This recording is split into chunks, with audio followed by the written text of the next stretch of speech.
From the outside, flamenco often appears as a chaotic spectacle of wild color and untamed passion. Behind that intensity lies a rigorous, sacred architecture. A traditional performance requires the same structural discipline and internal logic as a classical symphony.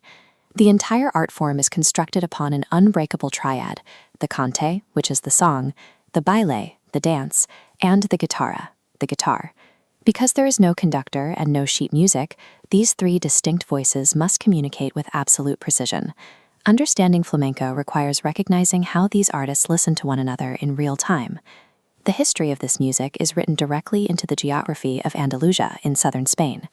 Centuries of cultural collision forged its sound, fusing the rhythms of the Romani people with Moorish melodies and Sephardic Jewish laments. This was a music born out of necessity on the edges of society. For the marginalized groups who created it, these songs served as vital vehicles for survival, grief, and resistance. This history of exclusion is the source of the unresolved tension found in modern flamenco. Every note carries the weight of a culture forced to find its voice in the shadows of formal academies.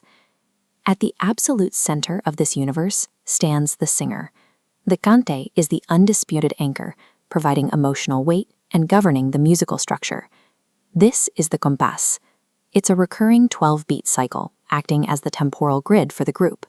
This grid also supports a harmonic framework, heavily reliant on the Phrygian dominant scale, leaving the melody suspended between tension and release.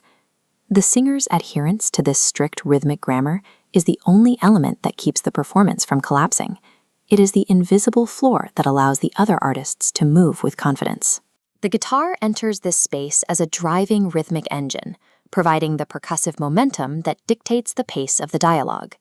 The guitarist utilizes the rasviado technique, a rapid-fire percussive fluttering of the fingers across the strings that turns the harmonic instrument into a drum.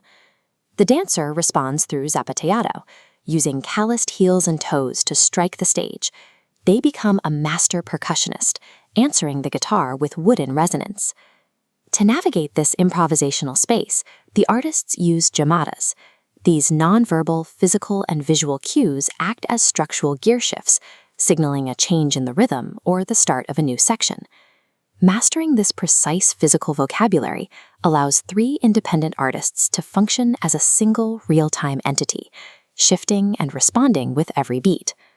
Eventually, the dense rhythmic intensity drops away into absolute silence.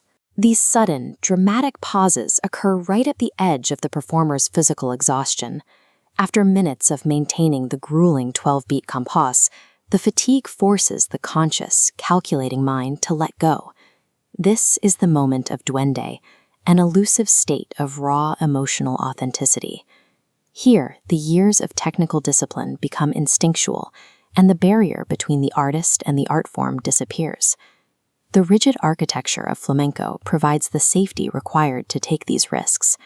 By submitting to the strict internal clock of the compás, the performers earn the right to step into a state of total emotional freedom. This was brought to you by Notes and Silences. Thank you for listening.